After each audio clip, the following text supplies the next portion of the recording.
आदि पूज्याय देवाय नंद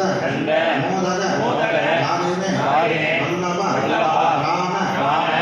कांताय श्री गणेशाय मंगलम